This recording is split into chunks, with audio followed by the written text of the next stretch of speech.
અગ્નિકાંડને લઈને મુખ્યમંત્રી અધિકારીઓને આપ્યા તટસ્થ તપાસના આદેશ। દુર્ઘટના સ્થળની મુલાકાત બાદ ઇજાગ્રસ્તોના પૂછ્યા ખબર અંતર। કલેક્ટર અને કમિશનરની સીટ પૂછપરછ કરશે, કારણ કે આ એના અંડરમાં જ સીધું આવે। પૂછપરછ થઈ ચૂકી છે પ્રાથમિક।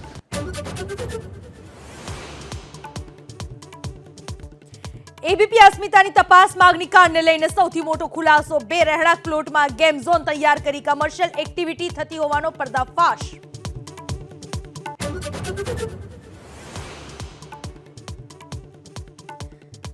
કાલથી રાજ્યના કેટલાક વિસ્તારમાં ગાજવીજ સાથે વરસાદની અંબાલાલ પટેલની આગાહી। 30મી મે સુધી સૌરાષ્ટ્ર અને દક્ષિણ ગુજરાતમાં વરસાદ પડવાનું અનુમાન।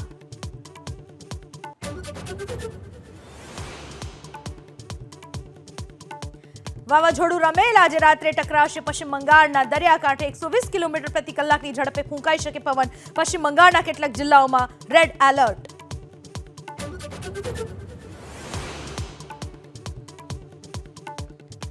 ફરી ધ્રુજી કચ્છની ધરા।